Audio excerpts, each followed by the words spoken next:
Bonjour à tous, c'est Mel, voyante pure et médium. Donc aujourd'hui, je vais vous proposer la deuxième vidéo qui traite donc de lithothérapie.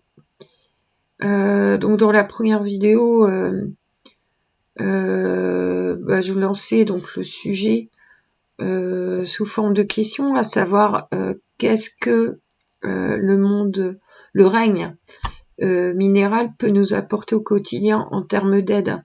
Vous voyez ? Donc on en vient à la lithothérapie, voilà.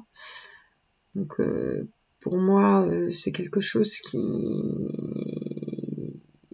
c'est une aide précieuse au quotidien et qui peut changer, je pense, beaucoup de choses. Voilà, donc je vous invite à aller voir ma première vidéo, et puis revenir peut-être sur celle-ci par la suite. Donc là, aujourd'hui, j'avais envie de vous parler de la propriété des couleurs. Donc j'avais envie de vous parler des pierres noires.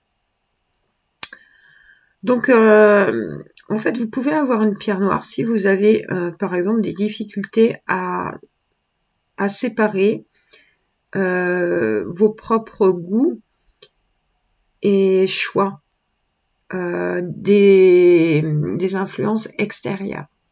D'accord ? Si vous avez donc du mal à faire cette séparation, il est bien d'avoir une pierre noire. Mais pas seulement, ne vous jetez pas sur la première pierre noire qui traîne. C'est pas que ça. Mais là, je vous dis dans quel cas, en fait, vous pouvez travailler avec les pierres noires. Si vous avez besoin de vous retrouver et de vous redéfinir par un travail d'introspection, les pierres noires aident beaucoup à ce genre de choses. Si par exemple vous avez envie de prendre un petit peu large, vous voyez, de recul, face à souvent des relations assez fusionnelles, vous voyez, eh bien vous pouvez utiliser donc une pierre noire. Si vous avez besoin de vous retirer du tumulte extérieur et de renforcer votre protection personnelle aussi, c'est sympa. Voilà, c'est ce qu'il vous faut. Par contre, il faut alors éviter, s'il vous plaît, les pierres noires si vous avez tendance à la mélancolie, ou si vous êtes triste. Surtout pas de pierres noires, d'accord ? Ou si vous avez le sentiment d'être seul, le sentiment de solitude. Si vous êtes craintif ou très angoissé, mais de façon très présente, là il faut vraiment éviter les pierres noires. Et si vous avez tendance à être pessimiste aussi, et à vous isoler, pas de pierres noires. Voilà. Donc je vais vous dire quelques pierres noires existantes. Donc on a oui, il y en a. L'onyx, il y a la sungite, il y a l'obsidienne, la tourmaline noire. Enfin, il y en a. La pierre de lune, noire. Quartz à inclusion de tourmaline noire. Vous voyez, il y en a. Donc voilà pour le noir. Alors, le blanc. Alors, vous pouvez en fait travailler avec une pierre blanche si vous avez besoin d'une pierre dite neutre pour un travail général. D'accord ? Si vous êtes à la recherche en fait de façon générale, sans vraiment de but final bien précis. Si vous êtes confronté à une situation trouble, vous voyez, à clarifier.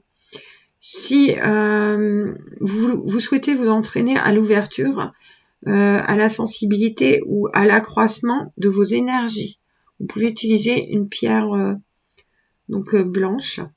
Alors, les pierres blanches sont à éviter si vous êtes quelqu'un d'hypersensible aux influences extérieures. Surtout pas de pierres blanches. Si vous êtes d'une grande vulnérabilité ou tendance à vous laisser facilement influencer. D'accord ? Si vous manquez de contrôle aussi, hein,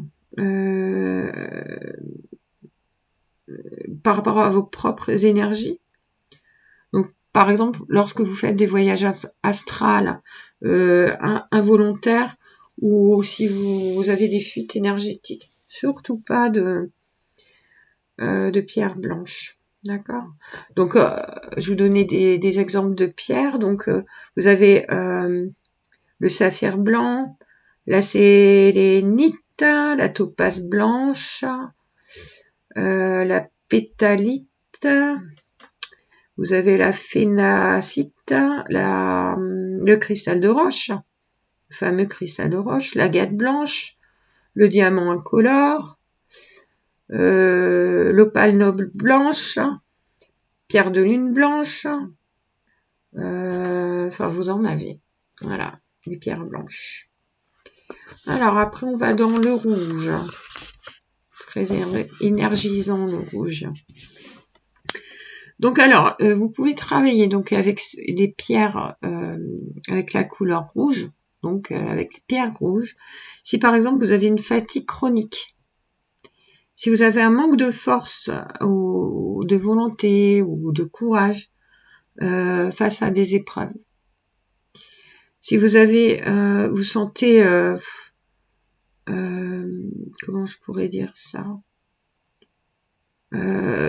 si vous manquez d'investissement, par exemple, dans un projet, voilà, ça va vous aider, vous voyez, à vous investir dans ce projet. Ou si vous avez une forme d'inertie physique ou mentale aussi, ça peut vous aider. Alors, il faut éviter vraiment le rouge, donc la pierre rouge, si vous êtes quelqu'un d'assez stressé ou en stress en ce moment, ou que vous souffrez d'hypertension. D'accord ? Donc, pas de pierre rouge.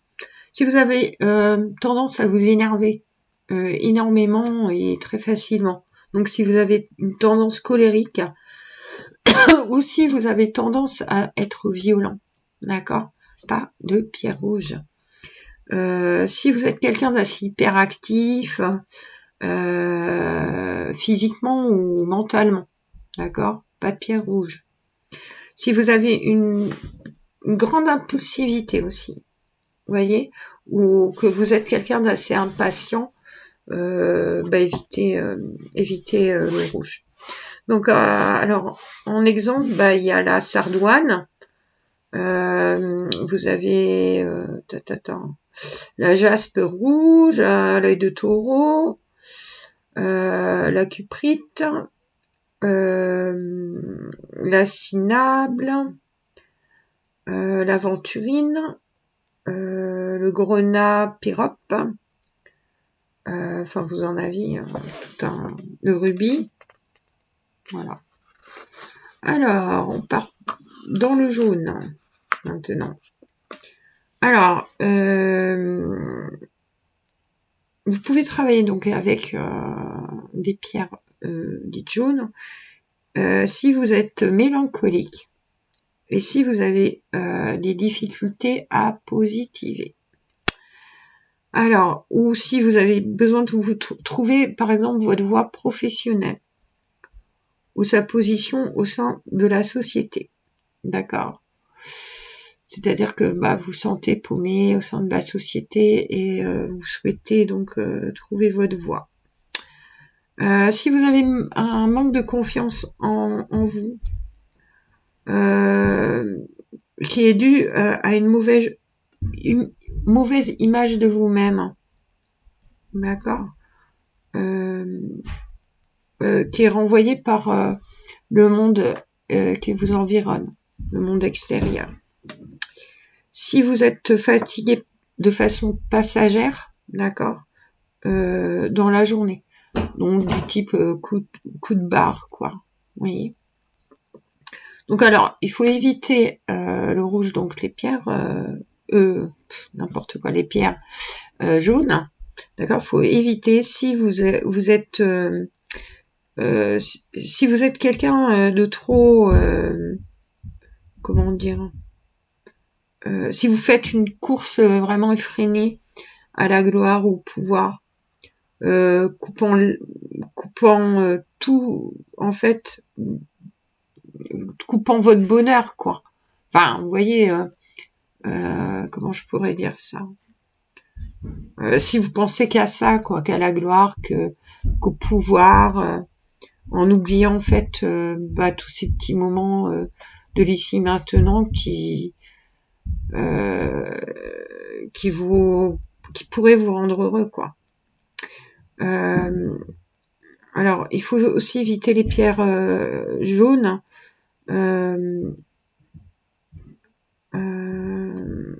Si vous êtes créé un personnage, d'accord, public, parce qu'il y a un décalage en fait trop important entre votre image et l'être, d'accord. Si vous avez des difficultés à établir des relations profondes, ou si vous manquez de confiance à l'autre, ou si comment dire, si vous avez des difficultés à créer un lien d'empathie, vous voyez, avec quelqu'un, donc ça éviter. Si par exemple vous êtes quelqu'un d'assez cynique, mais je parlais du cynisme vraiment exacerbé, hein, ou si vous êtes quelqu'un de très irrité, voyez, ou très irritable, là, pas de pierre jaune. Donc, on a l'ambre jaune, par exemple, on a le soufre natif, on a la calcite jaune, on a la citrine, l'œil de tigre. Voilà. En exemple, bon, il y en a d'autres, hein, bien entendu. Hein. C'est pas que... voilà. Alors, après, on passe au bleu foncé. Alors, vous pouvez utiliser donc le bleu foncé, donc vous munir de pierres bleu foncé. Si vous avez besoin d'un soutien ou d'un cheminement spirituel, si vous avez besoin d'un lien à l'univers, si vous avez besoin d'un accompagnement, d'un apprentissage intellectuel ou artistique, vous pouvez donc utiliser la pierre bleu foncé. Si vous avez besoin d'une réflexion philosophique, et si vous êtes en quête de sens, si vous avez besoin en fait de vous écouter et de vous observer avec détachement, vous voyez, eh bien c'est parfait pour vous. Alors, il faut éviter en fait les pierres bleues pour toutes les personnes qui ont peur de la confrontation, de confronter en fait ces connaissances à l'expérience. D'accord. Si vous avez tendance à vous arrêter aux idées sans leur donner ni vie ni matière. Si vous avez besoin en fait de toujours justifier un concept à tout prix, quitte à nier le réel, c'est pas la peine. Si vous avez des difficultés à laisser évoluer vos pensées, grande rigidité, si vous êtes je pensais si vous êtes vraiment rigide intellectuellement aussi. Donc voilà.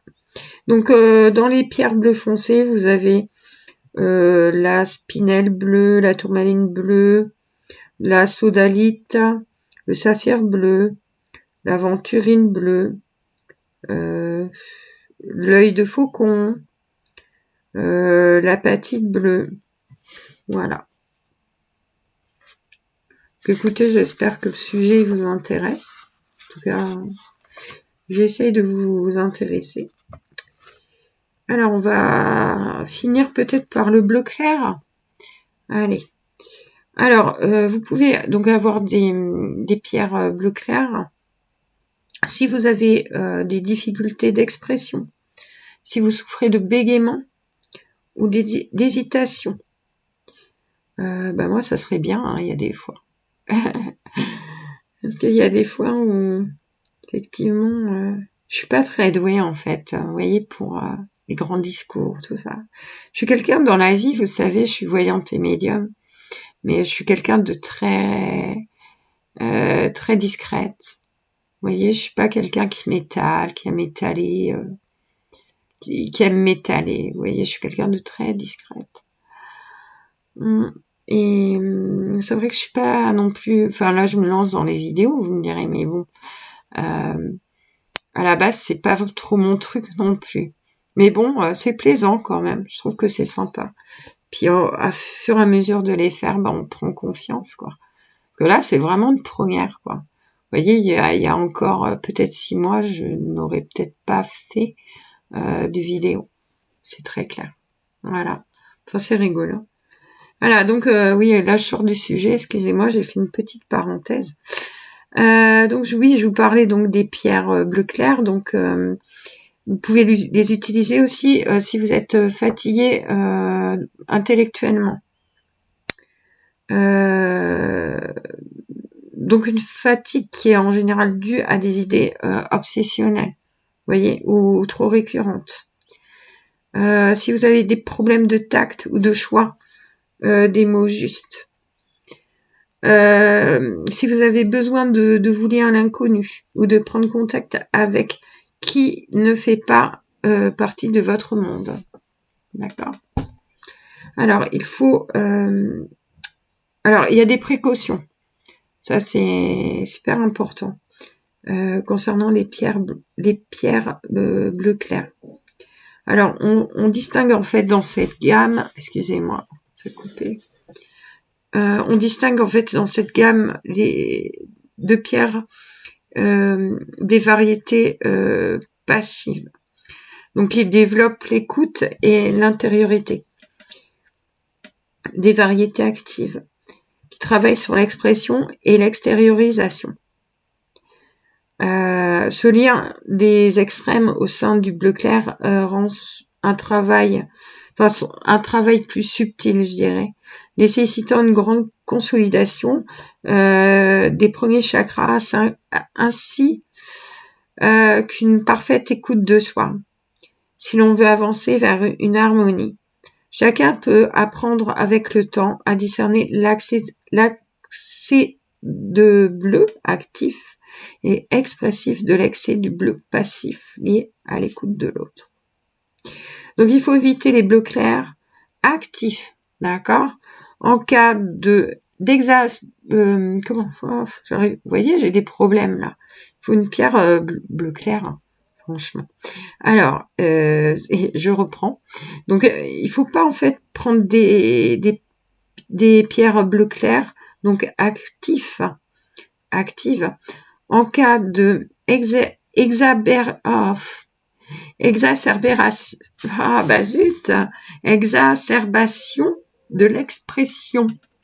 Voilà, ça y est, je l'ai dit. La monopolisation de la parole. Si vous avez tendance à couper les autres, ou ne pas prendre le temps de comprendre ce qui vous est transmis. D'accord ? Donc moi, ce sera absolument pas des bleus clairs actifs. Vous voyez ? Alors, il faut éviter les bleus clairs passifs en cas de effacement de soi ou discrétion extrême. Tendance à minimiser l'importance de l'expression de soi face à l'écoute d'autrui. Voilà, je l'ai dit. Ah là là, en fin de journée, on est un peu fatigué. Hein. On est un peu fatigué. Enfin bon, je suis contente de faire cette vidéo et de vous expliquer des petites choses. Voilà. J'espère que... Ah oui, j'ai pas fini mon truc. Oui, je vous parlais donc des pierres bleu clair. Je vais vous en donner quelques-unes. Donc vous pouvez avoir en active l'algue marine, la labradorite, la larimar, la tourmaline bleue, la turquoise. Et en passif, vous pouvez avoir la calcite bleue, la cyanite, la topaze bleue, l'aragonite bleue. Voilà. Écoutez, j'espère que cette vidéo vous a plu. Bon, là, on est une petite vingtaine de minutes. Écoutez, je vais voir hein, selon si vous likez, si vous likez pas, vos commentaires, tout ça. Si vous likez, si vous me faites un petit commentaire, je continuerai à vous expliquer un petit peu. On ira sur d'autres couleurs parce qu'il en reste encore plein. Hein. On n'a pas vu encore le rose, on n'a pas vu le vert, on n'a pas vu l'orange, le violet, le marron. Vous voyez tout ça. Voilà. Donc, écoutez, si cette vidéo vous a plu et que vous souhaitez entendre la suite, eh bien, je vous invite à liker cette vidéo. Voilà. Et à me faire des petits commentaires si vous aviez envie, même pourquoi pas pour me poser des questions. Voilà, si vous n'avez pas compris ce que je vous ai expliqué. Enfin, voilà. Voilà. Et les petits pouces et puis les petits commentaires, c'est sur toutes mes vidéos. Hein. Vous pouvez y aller tant que vous faites des petits pouces et puis eh bien ça m'encourage à vous faire tout plein de petites vidéos sympas qui vont vous expliquer pas mal de choses. Donc là, j'ai choisi pour cette vidéo donc la lithothérapie. Je continuerai si toutefois ça intéresse du monde.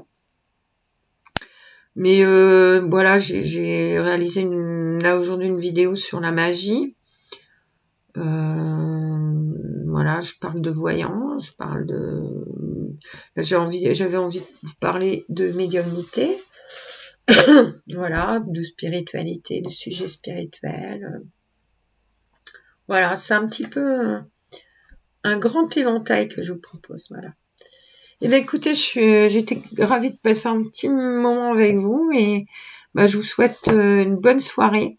Moi, je mange une bonne raclette avec des amis. Je sais pas vous ce que vous faites ce soir, mais ça va vraiment me faire du bien parce que là, j'ai passé une super semaine assez énergivore, on pourrait dire ça comme ça. Donc, je suis bien fatiguée. Voilà. Eh bien, à très bientôt pour une prochaine vidéo. Ciao!